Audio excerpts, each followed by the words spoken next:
ఒకసారి లావణ్య గారికి ఇవ్వండి. లావణ్య స్క్రీన్ మీద ఒకసారి చూపించండి లావణ్య గారి క్లోజప్. క్యూట్. పెళ్లి తర్వాత కళ ఇంకా ఎక్కువైపోయింది ఏమిటో నాలాగే. ఎవరికి నాకా? ఓకే, ఇదే పెడతాడు తమ్నేల్ ఎవడో. ఓకే లావణ్య గారు, క్వశ్చన్. వరుణ్ తేజ్ మీరు వంట చేస్తున్నప్పుడు ఉల్లిపాయలు సన్నగా తరిగి ఇస్తాడు, true or false? True. True. ఖచ్చితంగా నువ్వు చెయ్యాలని కోరుకుంటున్నట్టుంది, అందుకనే చెప్తోంది. మీకు చెవులో పువ్వు పెట్టే అవకాశం లేకుండా మీరే పెట్టుకొచ్చారు. అందరూ ఇందాక నుంచి మీకు చెవులో పువ్వులు పెడుతున్నారు. చూస్తే అంత ఎక్సైట్ అవుతున్నారు అందరూ. నమస్కారం. ఇప్పుడు మీరు. నేను పెట్టనండి, మీరు పెట్టుకుని వచ్చారు కదా. Yeah I know.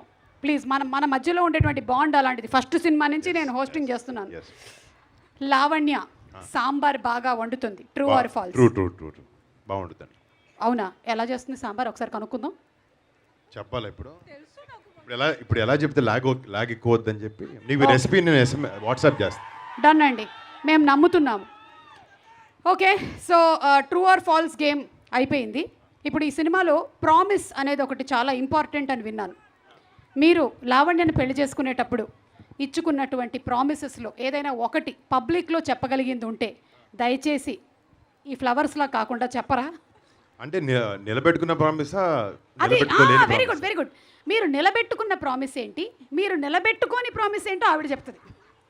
పెళ్లి చేసుకుంటానని నేను ప్రామిస్ చేస్తాను, చేసుకున్నాను. వా. సో అది నిలబెట్టడానికే ఉందండి అందులో. Very good. ప్రొడ్యూసర్ గారు కూడా నిలబెట్టారు, వారు కూడా పెళ్లి చేసేసుకున్నారు. ఒక 2 సంవత్సరాల ముందే ఇంట్లో చెప్తాను చెప్పాను, కానీ అది కుదరలేదు. ఆ ప్రామిస్ నిలబెట్టుకోలేకపోయాను. అది మొన్నే చెప్పాను, చేసుకున్నాను పెళ్లి. ఓకే. మొన్న ఆల్మోస్ట్ 1 year అవుతుంది. ఓకే లావణ్య, మీరు ఇచ్చినటువంటి ప్రామిస్. మీరు నేను చేయను యాక్చువల్లీ ప్రామిస్ నార్మల్గా. ఏంటి? నేను ప్రామిస్ చేయను నార్మల్గా. అంటే తను ఒట్టేసి ఒక మాట ఒట్టేయకుండా ఒక మాట చెప్పదండి. బా, ఏదైనా సరే మాట ఇచ్చారంటే ఇంకా నిలబెట్టేసుకుంటారనమాట. ఓకే, అలాగే ఇందులో అసలు నీకు డబ్బు పిచ్చి బాగా పట్టింది, అదొక వ్యసనం లాంటిది అని అంటున్నారు కదా.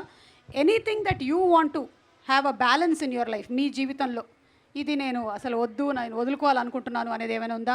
మట్కా వాసుకి వదులుకోవాలనుకునేదాన్ని. మట్కా వాసుగా వరుణ్గా? మట్కా వాసు వాడు కొంచెం ఎదవే అండి, వాడు అంత మంచోడు కాదు వాసు. లైఫ్లో పక్కవాళ్ళని తొక్కైనా వాడి పైకి రావాలి, ఎదగాలనుకునే క్యాండిడేట్ అనమాట. అలా ఉండకూడదు మన జీవితంలో. మనతో పాటు మన పక్క వాళ్ళందరూ కూడా పైకి రావాలని కోరుకోవాలి. వాడు అలా కాదు, వాడు ఒక్కడి గురించి ఆలోచిస్తాడు. నేను అలా కాదండి, నేను నాతో పాటు అందరూ పైకి రావాలని కోరుకుంటాను. Lavanya, anything that you want to like in your life bring a balance. Yes, ఆయన బంగారం. ఎస్, రే కొత్త చెప్పు. చెప్పండి Lavanya. Work and family balance అదే ఒకటి. వర్క్ అండ్ ఫ్యామిలీ బ్యాలెన్స్ అదే ఒకటి నాకు. దట్స్ వాట్ ఐ వాంట్, అది కావాలి. Work and life, work and family balance. అంటే మీరు వైజాగ్ వచ్చి ఈవెంట్ చేసుకుని పని చేసి ఇంటికి వెళ్ళి రాజీవ్ గారి దగ్గరికి వెళ్ళి పిల్లల్ని చూసుకుంటారు చూడండి, అది వర్క్ ఫ్యామిలీ బ్యాలెన్స్. ఆ బ్యాలెన్స్ ఉండాలని చెప్తున్నారు నాకు. ఉండాలంటే మరి పిల్లలు. ఓకే, ఇంతటితో ఈ కార్యక్రమం సమాప్తం. Thank you so much. Promise and అలాగే ట్రూ ఆర్ ఫాల్స్ అనేటువంటి గేమ్ కూడా మనకి సమాప్తం. Thank you so much. వేదిక మీదకి నవీన్ చంద్ర గారిని ఆహ్వానిస్తున్నాము, one of our fantastic actors. Yes, true or false Satyam Rajesh గారు ఒక క్వశ్చన్ నన్ను అడగాలనుకుంటున్నారు. ఎస్ అండి, మీకు రాజీవ్ కనకాలకి ఏదో అఫేర్ ఉందా, నిజమేనా? హలో మళ్ళీ అడగండి. True or false? Rajeev Kanakala గారికి ఏదో అఫేర్ ఉందా, నిజమేనా? ఫాల్స్.